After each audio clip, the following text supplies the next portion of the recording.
Hello, my name is Shareta, and earlier today, I did a video because this day is June 6th, 2015, and today I shared a video dedicated to in honor of those women and children who lost their life to domestic violence. I asked a lot of people, I challenged people to either release a purple balloon in their honor, recorded, posted to my Facebook fan page, transition the number two change, or to post a story if you were in a domestic violence relationship, or to just post a picture written in purple marker or ink crayon stating that you are fighting to end domestic violence. So I thought I would come back and share my story because a lot of people don't know my story. Some people do, some people don't. First of all, my name is Shareta. I'm 42 years old. I have 6 children, all grown. My youngest is about to turn 15. 3 boys and 3 girls. My oldest is 25. Next to him is 22. Next to him is 21. Next to him is 3 girls, 18 and 19, and my youngest 15. I was in a domestic violence relationship for 7 years, and my abuser was my children's dad. Um, and in the course of being in a domestic violence relationship, a lot of things happened. I was hit, I was punched, I was beat, I was kicked down the step. When I was pregnant with my second daughter, I was kicked down the step while I was pregnant, which resulted in a lot of complications during carrying her and a lot of complications with her birth. Um, she was developmentally delayed in a lot of things. And later on in school, in kindergarten, she was diagnosed with EMR, which is considered educable mental retardation and slightly autistic. Um, During the course of me being in a domestic violence relationship, I had suffered depression and anxiety attacks. I thought every moment, if I was to close my eyes, I was going to wake up in heaven because I did not think I was going to live to see the next day.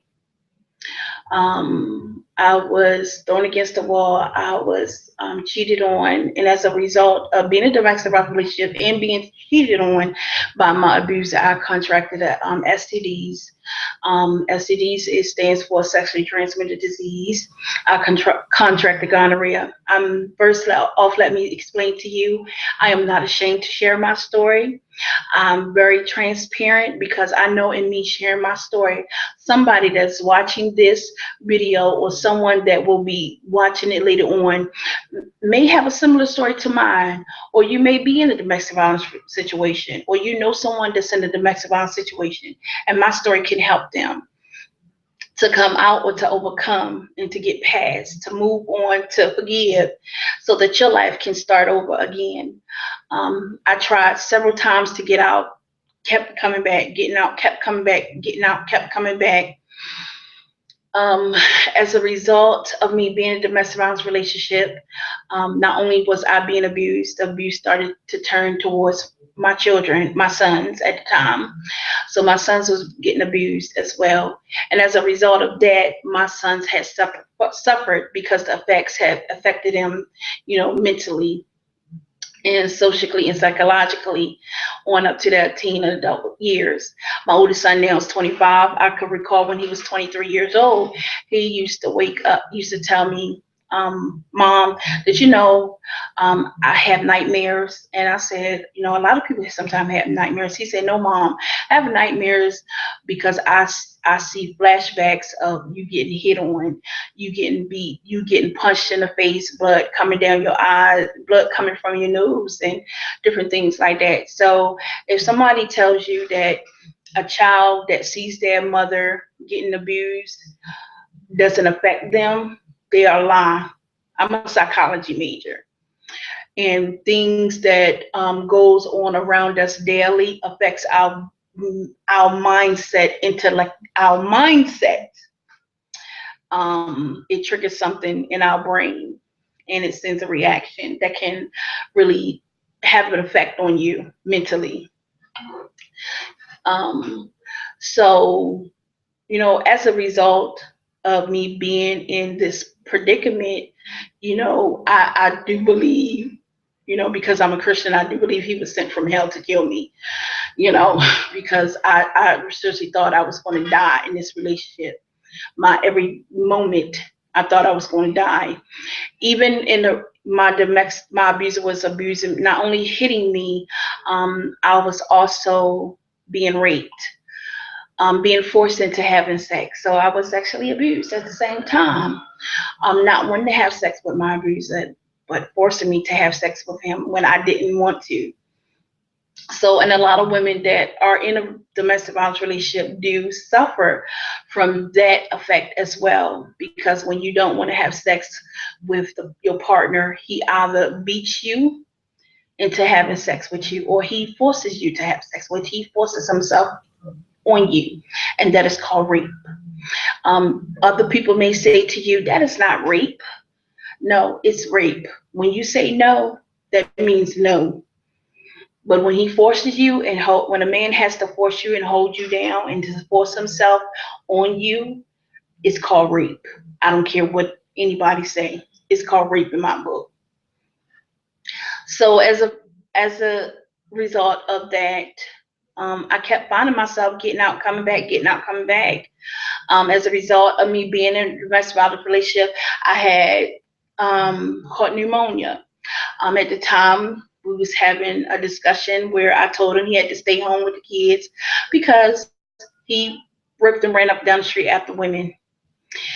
And he got mad, and it was a bucket of mop water that was in a corner because I just not too long ago got finished mopping the floors in the house. And as a result of him getting mad, he dumped a bucket of water on me, on my head. And the next day, I caught double pneumonia in my right lung, and I had to go into the hospital for 7 days. So there's so many things that women that are in a domestic violence relationship can go through. Not only you're being hit and beat on, but you're being things being done to you that are unspeakable. I was ostracized. I was isolated. He tried to isolate me from my own family because he didn't want me to visit my family. He tried to close me in. I couldn't go nowhere. I didn't have no money because every time I get money, he would take the money from me. At the time, I wasn't working. I was getting food stamps at the time. And yes, I'm not ashamed to say it. I was getting public assistance as well, getting a check for my children as well. He would take that and spend it. I wouldn't get anything. Um, I recall in the domestic violence relationship where I had got into an accident, in a car accident, and I was given a large sum of money, and I made the biggest mistake of my life to open up a bank account with someone that was mistreating me, and he stole all my money out my account. I didn't have anything left to do anything with, not alone to buy my children Pampers, milk, nothing. So so many things happened to me. I was called fat. I was told I would never be anything. You ain't gonna never make it without me. As of course, the abuser does that to keep you bound in the relationship. An abuser does that to keep you thinking, oh, he's right. Nobody's gonna want me. The abuser does that to get you entrapped, to trap you into something, and thinking and have you thinking one way when really it's the total opposite. So I was led to believe that no one wanted me. I was led to believe that. So when I finally got out, I went to church, and a man of God was at church, and he said that God said somebody's in here in an abusive relationship, and not an abusive relationship, but somebody in here was in a relationship and you keep getting out and coming back, keep getting out, coming back. But God said tonight that if you let him get you out, he will make sure you stay out. So I went home that night and I prayed. I sat at the table and I prayed and I said, God, get me out. Not for me, but get me out for my children. And I begged and I pleaded with God and I was crying and boo-hoo. And I said, God, I just want out. I want out like right now. because I couldn't take another day being hit. I couldn't take another day being punched. I couldn't take another day being no getting nosebleeds and black eyes, and being kept from my family and different things like that. So I had my Bible on the table, and my abuser picked up the Bible and told me if I didn't stop praying, he was going to burn the Bible in my face. And for some reason, I don't know what it was, but for some reason, I felt on the inside that if he would have lit that match to that Bible, he was going to fall dead to my feet. I don't know why I got that I had that feeling that God was going to literally take him out, like literally take the breath out of him.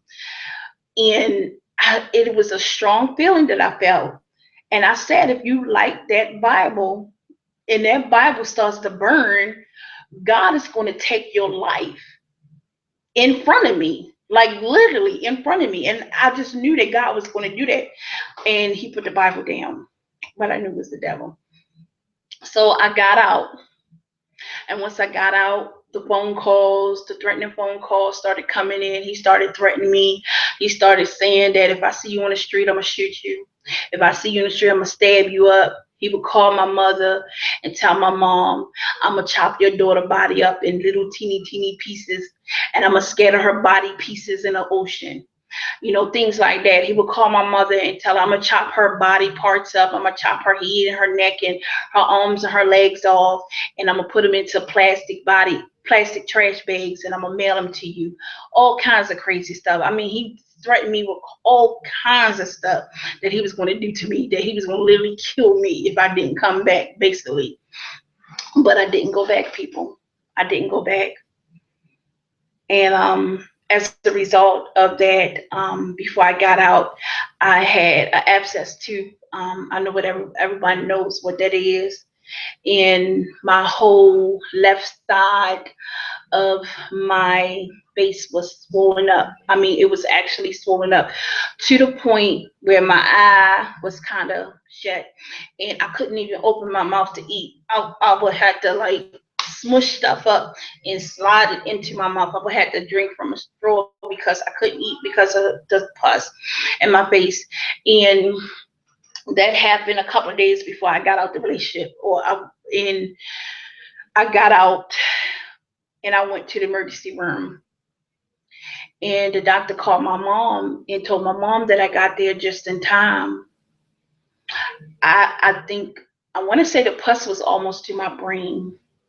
I don't know what pus does if it reaches your brain. I don't know, but the doctor said I got there just in time. And as a result, I had to be rushed into immediate surgery, like urgent surgery, like no time was a wasting. And as a result, I have a scar right here on my face from where they had to drill a little keyhole about this little, and stick a tube up in my face and drain all that stuff out of me. It was horrible. And I had to stay in the hospital for like about a week or so, until I was able to come home and everything like that. So, and I say this to women today, that you may be in a domestic violence. I mean, I had family members that were in a domestic violence relationship. So we know that domestic violence is not something that just brought on. It's a curse, because somebody in your family, and it goes all the way back to whenever history in your family, that somebody was abused, and it just generation to generation just spread. I had a cousin, I don't know if she was in a domestic violence relationship because they never said, but her boyfriend beat her to death, and they found her body, which was naked, in her basement, dead. I had another cousin, after they found one cousin dead, beaten half to death in her basement, naked in her basement. A couple of days later, another one of my cousins, her boyfriend beat her to death, and they found her dead in her apartment. So now their children have to grow up without a parent. I thank God for getting me out, and I thank God that my children was not didn't have to see their mother in a casket, that I was able to see my children grow up into the women and men that they are. I don't have one grandson by my oldest son. His name is Lavarius, and he'll be one next on Monday. None of my daughters doesn't have any children. Thank you, Jesus. Thank you, Jesus. Thank you, Jesus. And none of my other sons have any children. Just my oldest son. But I thank God for getting me out. And I say this to you all women out there. You may be looking and tuning into this video, and you may have gotten out of a domestic violence relationship, but you still have that mind thing going on because he filled your head with so many lies. He may told you you ain't gonna never make it without me. You ain't gonna never be nothing. You fat, you big. Ain't no man gonna want no fat and big woman. I'm just being real. That's what they say. That's what abusers say. You ain't gonna get that far without me because you know you need me. You know you like this sweet thing. They say all type of kind of stuff just to sucker you in. And you maybe say, oh, she being feisty. No, I'm not being feisty. I'm being real. I'm telling you like a TIE is. This is what abusers say to women to keep a woman down because they want to feel so what is it, superior over her, and wants her to feel like she is weak and she is nothing. So I'm here to tell you, ladies, you ain't weak. You strong. You can be somebody. You can make it. Yes, you can make it without him. You don't need him. So what? You leave him. You move on with your life. If you don't know how to forgive, pray. I don't know what everybody religion. There's so many religions. Like I said earlier, domestic violence affects all types of religions. You may be a Buddhist. You may be a monk. You may be a priest. You may be Catholic. You may be Protestant, Pentecostal, Presbyterian, Methodist, Baptist. You may be a Muslim. You may practice Hinduism, whatever your religion is. Well, we all know that God is the only true God. Maybe an atheist. It doesn't matter. You forgive and you ask God to show you how to forgive so you can move on. Because that's the only way you're going to get, that's the only way you're going to take back your life.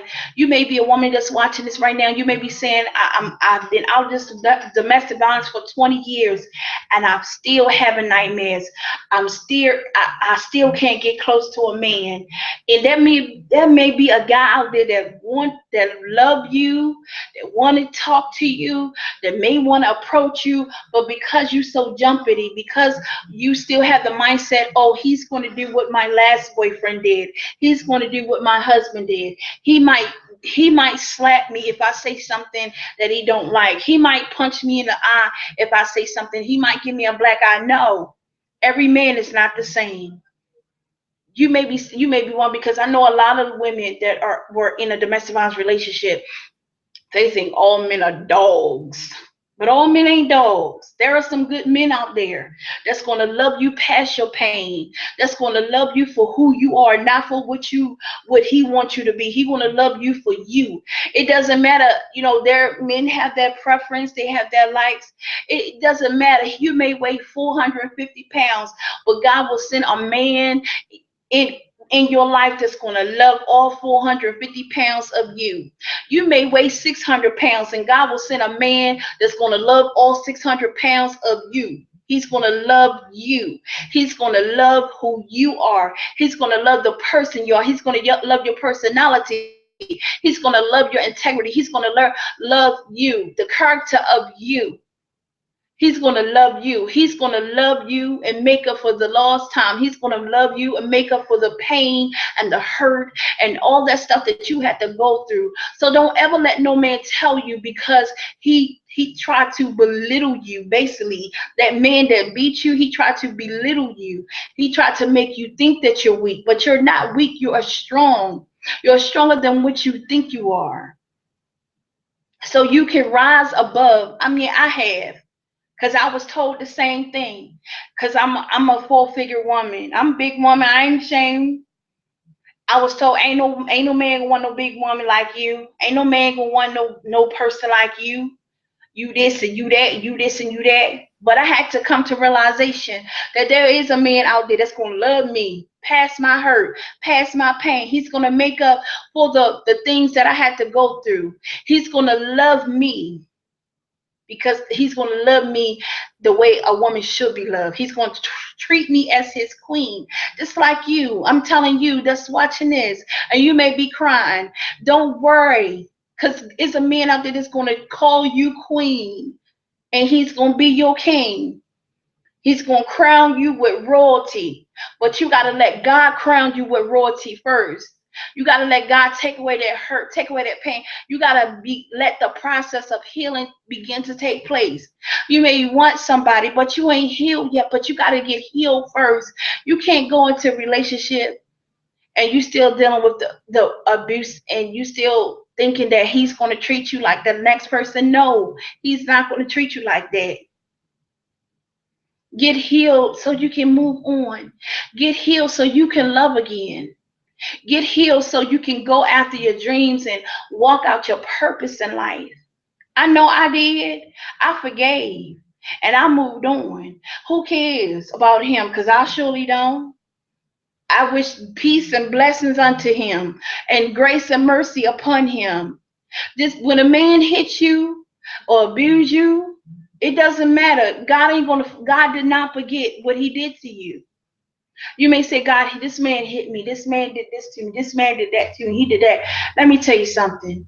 God ain't forget what he did to you. Trust and believe when I say God did not forget what he did to you. And God will deal with him.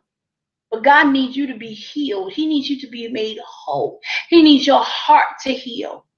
And that's what God wants to do to you, to you, to you, to you. You may be a man that's watching and a woman abused you. She probably hit you, kicked you on your nuts. Come on now, I'm being real. Kicked you on your balls, punch you in your stomach, tried to strangle you. She tried to do all kinds of stuff to you. She probably tried to cut your ding-a-ling off. You be like, oh, I know we probably got some people that's Christians and watching this. They said, oh no, she did. Yes, I did say that. And we gotta be real with people. How you expect how you gonna reach somebody you never be real with them? Come on now, you gotta tell it like a TI is, and I tell it like a TI is, and don't care. Who say what and say, oh my God, you see the video that Shareta made, that prophet Shareta made, and she said that, she said that. Golly, you thought I didn't say the cuss word. I'm being real today. Ladies, men, get healed. Get delivered. Forgive that person that hurt you. Forgive that person that beat on you. Forgive them and then forgive yourself for carrying unforgiveness on the inside of you. Did you ever wonder why so many people are sick? You know why a lot of people are sick is because they're dealing with unforgiveness on the inside of them. A lot of people are sick because not only they have unforgiveness, but you resent the person that beat you. And resentment and unforgiveness can eat you up. It will have you for dinner, breakfast, lunch, dinner, and a snack and a dessert. So I say all this to say I share my story. I told the story of my two cousins and things like that. But my desire for you all ladies and you men that may be watching too, that may be in a domestic violence relationship, my desire for you is to get healed. Your heart to be mended. There's a man out there, there's a woman out there that's going to love you for you. I'm single. I'm a single woman, and I know that God has a man out there that's going to love me for me. He's going to love all of me. He's going to treat me like a queen. Yes, he is. He's going to love past my hurt, love past my pain. He's going to love past my faults. He's going to love past all my flaws. He's going to love me. And the man is out there for you, ladies. He's going to love you. A man out there, a woman is out there for you, men. A woman is going to love you, call you her king, and you can call her queen. I hope this video has blessed you. I hope that you got something out of it, as I did.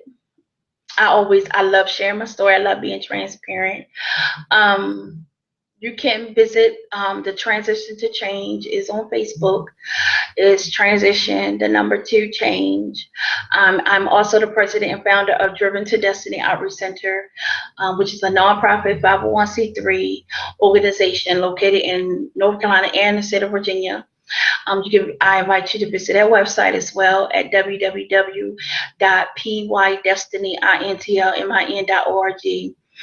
That's www.pydestiny intlmin.org. You can visit my personal ministry webpage by going to www.prophetessSharetaBerryMinistries.webs.com, and I'll spell it www.prophetess Shareta Shareta Berry Berry Ministries MINISTRIES.webs.com. You can either send me an email,